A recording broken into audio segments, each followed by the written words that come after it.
bari mu mahanga abantu batagira ijambo ryo gushima abantu bavuga ngo merci cyangwa twebwe tugira amahirwe cyane ijambo ryo gushima murakoze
bizashoboka ko nzakira unsubize mama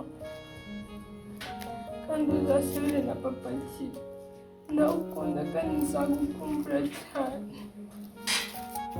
nzajya mpora souvenir zawe yaba ku ishuri no mu rugo kandi ndagukunda cyane wari inshuti yanjye wari byose kuri njyewe byose Imana izampa kubyakira kandi nizeye ko aho ugiye ari heza uzahura na mama kandi ushobora ukishima cyane ndagukunda cyane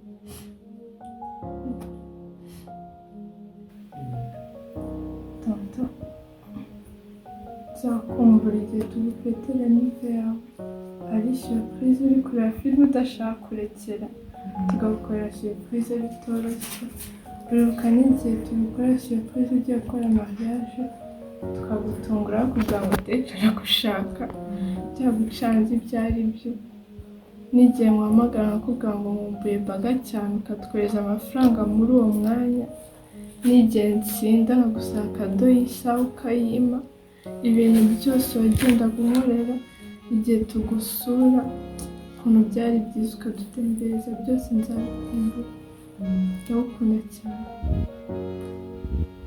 njyewe ndi mushiki wa nshuti witwa Solange Munyana mba muri Canada Montreal kuvuga nshuti ku bwanjye ni ibintu ntashobora kubonera igisobanuro cy'ubuvandimwe bwanjye na nshuti kirarenze nshuti twamenyanye nkorera mu Gatenga najyanye na mapisi wabo sinjya nibagirwa imaje ya mbere ninjira kwa Karekezi narinjiye papisi yari ari ku meza na nshuti amapisi araza aranyinjiza aranyetroduiza bahita bashyira ku meza nyine ngo dusangire nk'uko mubizi ni abantu b'imfura ndagenda nicara iruhande rwa nshuti ariko nshuti akaba ari umuhungu wavugaga make urumva ntitwe tumenyeranye n'ubwa mbere nari mpageze nuko turasangira tuvuga make ariko nyine nkabona araganira nuko uko iminsi yahitaga niko njye na nshuti twiyumvanagamo nk'abantu basanzwe hari banaziranye cyangwa bavukiye ku musozi umwe ngo kuko nshuti yaje kuba inshuti yanjye noneho aza kumenyera tukajya tublaga tukajya duseka ariko iki si cyo ngambirije ndashaka kubabwira ukuntu noneho njye na nshuti twagiranye amasezerano y'ubuvandimwe by'ukuri na nshuti ubwo nkomeza kuba umwana mu rugo rwa Karekezi ariko na nshuti ahari benshi barabizi hari wenda n'abashobora wenda nko kwibaza bati se uyu mukobwa na nshuti nagira ngo mbabwire ngo nshuti yambereye inshuti ambera umuvandimwe noneho ikirenzeho dushyiraho noneho niko nabyita n'amasezerano yo kwitwa ngo Sora uzambere mushiki wanjye mwiza nanjye nzakubera umusaza wawe mwiza. Arambwira ati Sora, uzi ko kuva amapisi yapfa numvaga ntazongera kubona umuntu twaganira, sinzi ukuntu nabasobanura ukuntu ngiye na nshuti twasezeranye ufite amasezerano yo kubera undi mushiki mwiza n'undi musaza mwiza. Ni izo nama twagiranaga. Iyo nagiraga akabazo naramwitabazaga kuko nabonaga ari umuhungu uri très sage, nkabimubwira ufite nuko kuba inkoramutima yanjye yatumye ngiye na nshuti noneho tuvugana tuti turabisezeranye tubaye abavandimwe. None rero bavandimwe, nabasabaga ngo ni ukuri nagize imana zo kuganira na nshuti mu gihe namenye uburwayi bwe. Nshimira cyane Nadine wabashe kubimbwira, abandi umenya batari kuzabimbwira simbizi, Imana ibabarire. Wenda mwaravugaga muti Solange ari kure two kumustressa, ariko byatumye ngirana ubusabane bukomeye bwa nshuti. Nuko ubwo rero nshuti yakomeje kumbera umuvandimwe mwiza, naho ngiriye mu mahanga, naho ngarukiye nkakomeza nza nkisanga kuri nshuti. Umva, n'umutware wanjye nari naramubwiye nti mfite musaza wanjye. Kubera iki? Ayo masezerano twe twaragiranye ko turi basaza na bashiki, dukomeza ubuvandimwe bw'ukuri. Umva, ntababeshye ngo numvaga nshuti ari nk'amaraso antemberamo, numvaga nshuti ari umuvandimwe wanjye. Babwire nabuze amapisi ndababara, ariko mbuze inshuti ndashenguwe. Nagira ngo nkomeze cyane bebe, ntabwo nakumenye sindakubona, ariko nanyuzwe n'igihe wazaga mu buzima bwa nshuti.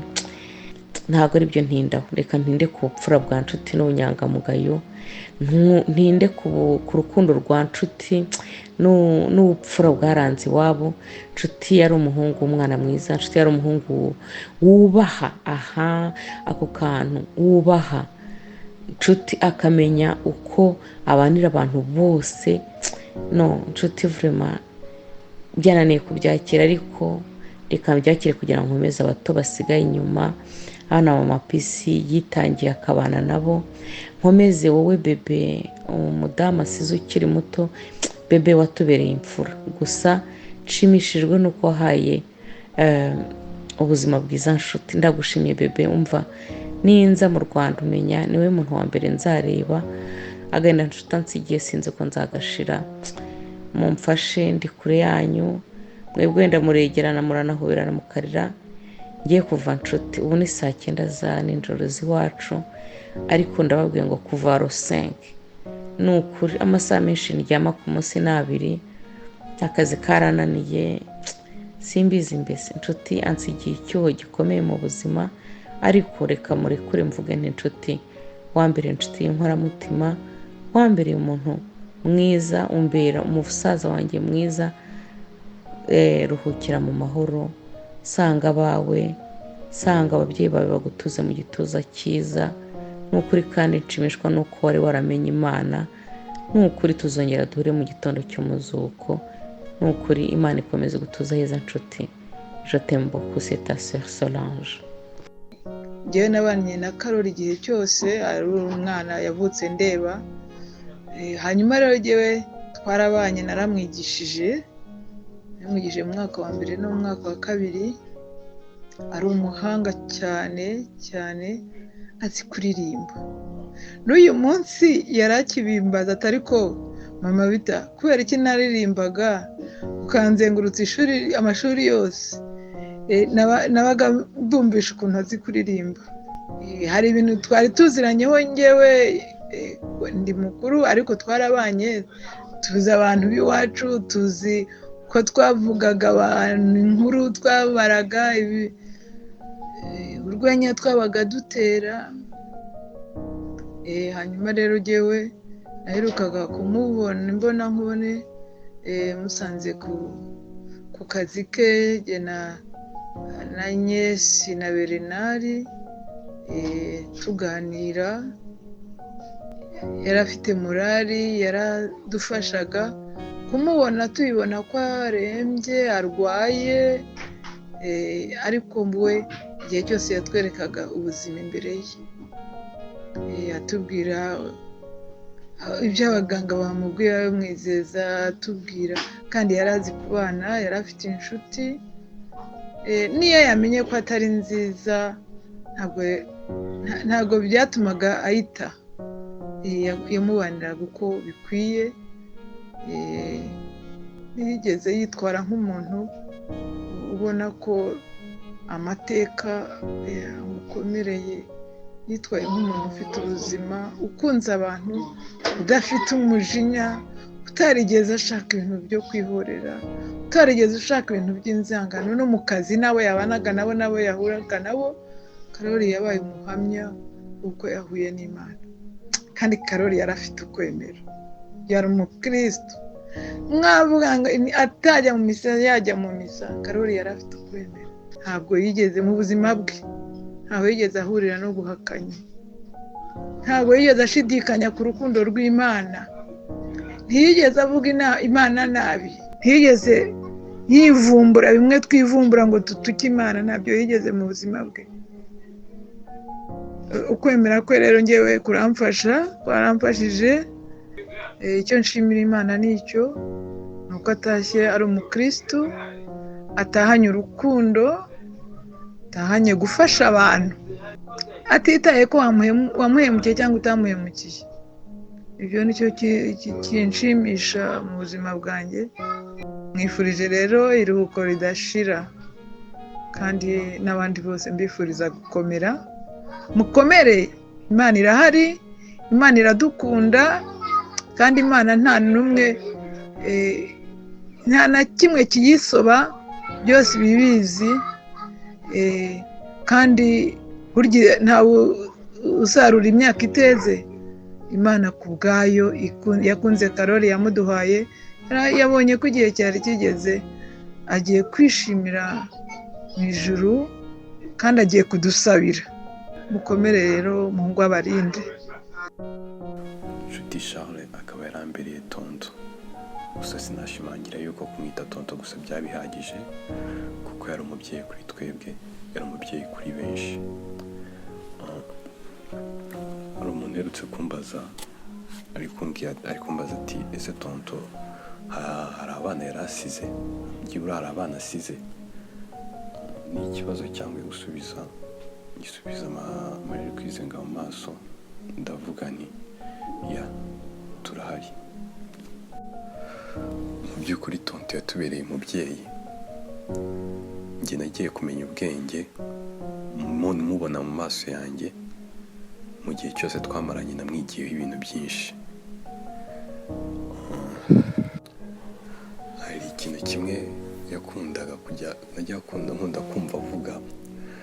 Yakundaga kuvuga izina rye cyane, izina rye Nshuti. Ni umuntu wari inshuti ya buri umwe, wari inshuti ya buri wese. Ni umuntu wagiraga mu bantu akagaragaza urukundo, wari ufite urukundo rwinshi, akamenya kubana n'abandi, akamenya kwita kuri bagenzi be, uwagize ibyago, utameze neza akaguhamagara akaguhumuriza.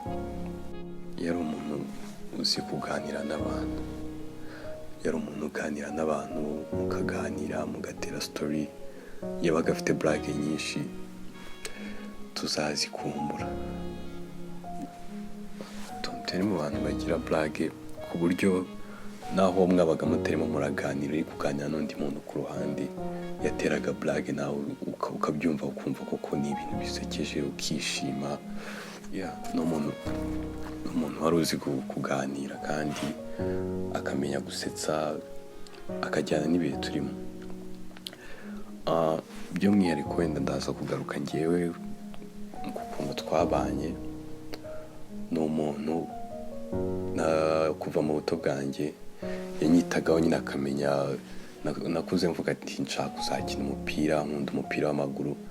Ni mu bantu wajyaga umenya ati, akavuga ati Didier, akaza akantungura, kubera ko yumvaga aricyo kintu nshaka gukora. Nkabona arantunguye, yanzaniye nk'inkweto zo gukinisha, nzaniye godiyo. Kuze mpindura intekerezo, aho numvaga nshaka kuba umu-enjeniyeri, ariko naho ntigeze acika intege ngo abure kuma support. Tonto ari mu bantu bambaye support. ku buryo ikintu cyose nakeneraga yarakimenyeraga, ariko akavuga ati ibyo umwana ashaka abibone kandi azagere ku ntego ze. Yampaye buri kimwe kuko yifuzaga ko navamo umuntu w'umugabo, ariko wenda ntibishobotse ko umuntu yazabigira akimubona. Gusa musezeranyije yuko icyo yifuje ko nzaba cyo nicyo nzaba cyo. Nzaba umuntu w'umugabo, nziga kandi nzashyiramo imbaraga mpaka mweretse ko atigeze akorera ubusa. Turagushimira byinshi, watwigishije kubana neza, watwigishije urukundo. Ibyo byose ni urugero rwiza waduhaga, kandi tugusezeranyije ko izo mbuto nziza arizo tuzirera abandi natwe. Ndakwifuriza gukomeza kuruhukira mu mahoro, kandi aho uri ntabwo uri wenyine, uzadusurize na mama. Tonto Charles akaba yaravukanaga na mama. Njye kuri lifetime ye navugaho mu buzima bwe, Tonto ni umuntu navutse nsanga mu rugo, ni umuntu twakuranye, ni umuntu nakuze mbona, ni umubyeyi, yabaye umubyeyi igihe kinini, yatubereye umubyeyi. Muri make ni umuntu twabaye igihe kinini, urumva, kuva navuka kugeza igihe akoze mariage, ariko na nyuma yaho akomeza kutubera umubyeyi. Tonto ku buzima bwe icyo navugaho ni uko yari umuntu ukunda gusabana cyane n'abantu, nta muntu wishimira kuba ari kumwe n'abandi bantu n'inshuti n'abavandimwe, bakicara bagasangira bagasabana. Yari umuntu ukunda gusabana cyane. Tonto nk'igihe nabaga afite ikibazo, kuva nkiga muri primaire, nashaka kumwegera nkamubwira ati mfite iki kibazo. Mu bufasha bwe uko kose yaba yifite, Tonto yari umuntu ufasha cyane, n'umuntu ukunda abantu, usabana n'abantu, yicara bakaganira. Ikindi uko nzi ko yari umuntu ukunda umurimo cyane, ukunda umurimo. Tonto nko muri primaire twajyaga tubyuka kenshi twabyukiraga amasaha amwe, tubyuka turi bujye ku ishuri, nawe abyuka ari bujye ku kazi, ugasanga tubyukiye amasaha amwe. Yarangiza wenda bisi yaba yadusize akatugeza ku ishuri. Biragoye kubyakira ko Tonto yaba atuvuyemo, ko Tonto n'ibihe nzi twabanye yajyaga ajya kumvuza kwa muganga nigeze kurwara, anjyana kwa muganga. Ndabyibuka nari narwaye malariya, nari maze igihe ndwaye malariya nk'icyumweru, bayinsangamo bampa imiti ntiyagira icyo ifasha. Dusubiye kwa muganga, abari nsubira nayo ubona Tonto karara. Turagenda, tugezeyo nanga ko bantera urushinge kuko nararutinyaga, agiye kuntera urushinge ku kibuno. Arangije aranyihanganisha, arangije bantera urushinge dusohotse angurira bombo. Ngo arambwira ngo ndi umuntu w'umugabo.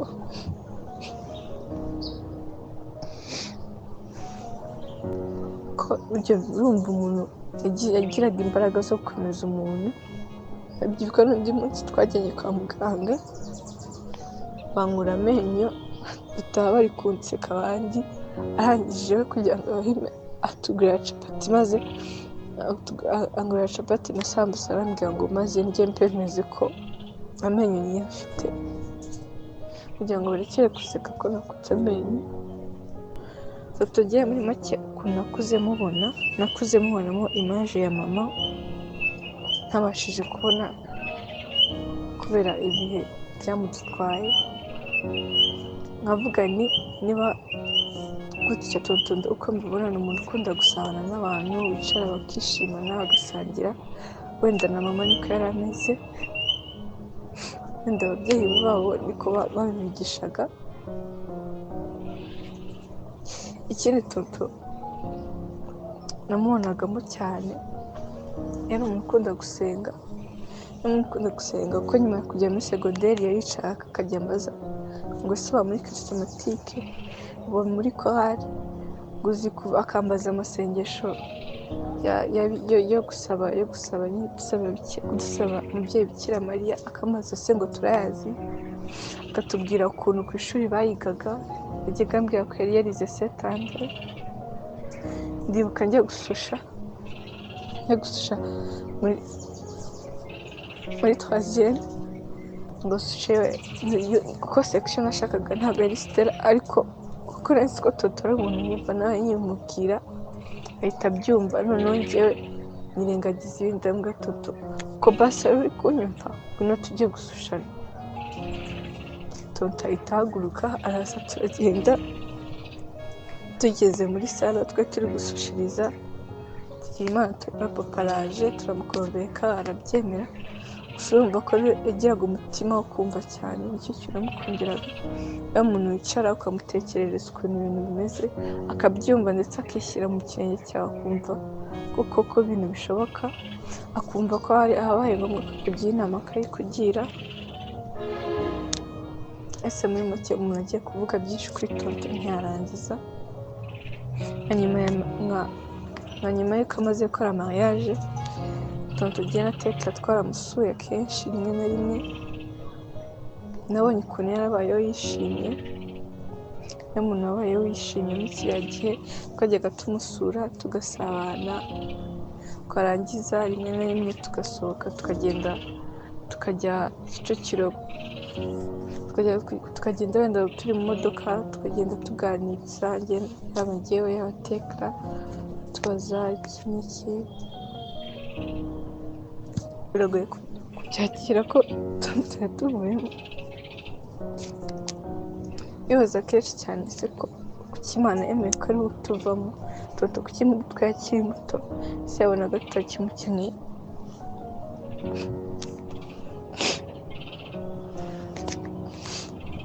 Kandi umuntu akenshi twabonaga mu ishusho ya mama, kandi umuntu hafi ya mama twari dusigaranye cyane, wari hafi cyane ya mama, umusaza we muto twari dusigaranye. Se no kuki Imana yemeye ko ari we ugenda, twarabanye mu rugo, kuki yemeye ko agenda ariko nta n'igihe kinini gishize akoze mariage. Ibibazo bye ni byinshi umuntu yakwibaza, ariko ubuzima bwa Tonto bwo umuntu wabayeho gitwari, ni umuntu wabayeho mu bupfura, umuntu wabayeho mu bwitonzi, yabashije kubaho neza yishimye kandi yishimira abandi, ari umuntu ubasha kubabarira, aho umuntu ugira urukundo n'imbabazi. Mbese aho yabaga hose yarangwaga n'urukundo. Ngira ngo tubaze mbashimira mwese, basoza mbashimira mwese kandi mbasaba ko twakoze ikivi cye, dutera intambwe mu rukundo yateyemo, ko twizeye ko aho agiye azadusabira, azakomeza kudusabira, kandi natwe aho turi tuzakomeza kumusabira ko ari umubyeyi mwiza. Njye nizera ko aho agiye Tonto agiye yishimye kuko asanze y'abavandimwe.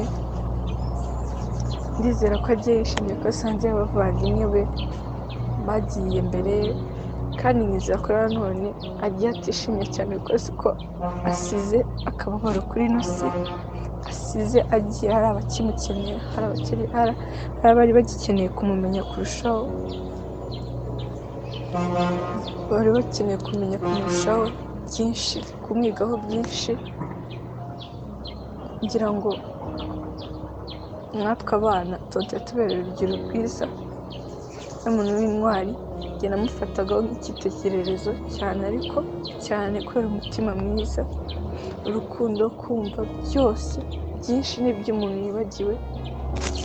Murakoze, mbanje kubasuhuza ndetse nababwira ngo mukomere muri ibi bihe bigoye turimo. Ni ibihe bigoye, ibihe twabuze umubyeyi, umuvandimwe ndetse n'inshuti yacu. Tonto Charles rero umuntu tuziranye igihe kirekire, twabaye igihe kirekire, mu byiza mu bibi wabanye natwe, yari inshuti ya buri wese. Na n'ubu ngubu kumva ko yagiye ni ibintu bigoye, ni ibintu bigoye, ariko iyo twibutse ko yagiye heza kurushaho yari ari, biturema agatima kumva yuko ubu ngubu ameze neza kurusha uko yari ameze. Ntabwo ari ibintu byoroshye, ariko ndihanganisha buri umwe wese, mukomere, Imana ibane namwe, kandi ndabizi neza ko aho ari hose azi ko atwifuriza gukomera. Nta kindi nabasaba rero ni ugukomera ndetse tugasenga cyane tunirinda iki cyorezo uko bishobotse kose. Murakoze. Inshuti muvandimwe, imyaka nakumaze iruhande nakwigiyeho byinshi. Nahuye nawe ndi umusore mutoya, ariko imyaka y'ubuzima nakubaye impande nize byinshi. Wambereye umuvandimwe, wambereye urugero, ntacyo nabona nakugereranya mu buzima bwanjye. Wampaye orientation y'ubuzima ubwo wari ugiye kwigendera. Imana yari izi koko ugiye kugenda. Nagize amahirwe yo kubona impanuro kandi nzazikurikiza. Ndagushimiye kuko wambereye byose. Nzi neza ko inama wangiraga nzazikurikiza. Ni ukuri uri inshuti, kandi uri inshuti nziza. Uzahora uri umuvandimwe, uzahora uri mukuru wanjye, uzahora uri byose, kuko ubuzima turabugira ariko tubwiga mu nshuti duhura nazo. Warakoze kandi nzahora mbizirikana. No ku bandi wenda navuga ko nagize amahirwe yo kumenya inshuti, nagize amahirwe yo kubana nawe. Ubu ni ubutumwa nagenera abantu bose bamuzi, ari abamubuze, ari umuryango, ari inshuti ze. Ni uko Imana irareba abantu bose uko batuye isi, igahitamo gutwara runaka, atari ukubw'uko ishaka kutubabaza, ahubwo ari uko ishaka kutwereka ko n'ubwo idukunda n'uwitwaye imukunda. Njyewe iminsi y'ubuzima nabaye iruhande rwa nshuti twakoranye mu kazi, nababwira ko ari intwari mu buzima bwa buri munsi. Wenda yaba aho twakoreraga, abamuzi bose ubuhamya babaha, yari umugabo w'intwari. Nzahora mbivuga. Hari igihe abantu bumva ko umuntu yagiye iteka avugwa ibyiza, ariko uyu munsi ndagira ngo mbabwize ukuri ko havugwa ibihari. Inshuti mu buzima bw'akazi twakoranaga bwa buri munsi, yari intangarugero, yari umugabo, yari inshuti ya bose. Nabyita ko yari umubyeyi wa benshi. Hari benshi bagenda batubwira ngo twihangane, kandi koko buri wese arababaye. Njye natanga ubutumwa buvuga ngo buri wese, yaba uwari umuzi, yaba uwari umuvandimwe, yaba uwari inshuti, twese dukomere, kuko nzi ko tuzongera tugahura kandi tukanezerwa turi kumwe nawe. Hari icyo Imana iba yabikoreye. Njye nashimira Imana yatumye mu buzima bwanjye mpura na nshuti, yemeye ko agenda, ariko nzi neza ko Imana itutegerereje, iduha iherezo ryiza. Kuri twese rero nabwira abavandimwe n'inshuti twese dukomeze twihangane kandi dukomerane. uko mubizi urupfu ntiruteguza, biragoye kwiyumvisha yuko tutazongera kumubona, ariko nta kundi Imana yamukunze kuturusha. Imana imuha iruhuko ridashira kandi tuzahora tumwibuka. Murakoze. Muraho, amazina yanjye nitwa Karekezi Peace Patrick. nagira mbabwire kuri Nshuti Charles. Nshuti Charles akaba yari marume wacu, akaba yari nk'umubyeyi kuri twebwe.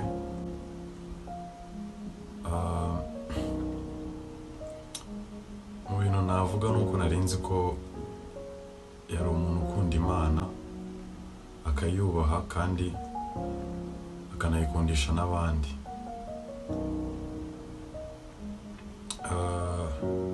Ibindi bintu namuvugaho nuko yari umuntu ukunda abantu kandi akagira urugwiro, akamenya no gusabana cyane, ku buryo iyo muri kumwe nta rungu ashobora kugira.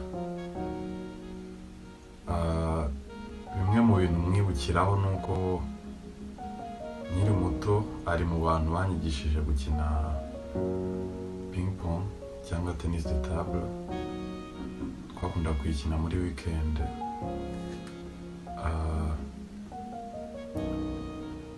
Kandi abantu benshi bamuzi nk'umuntu ukundaga ibintu by'imikino cyane cyane nka football. Ni byinshi umuntu yamwibukiraho.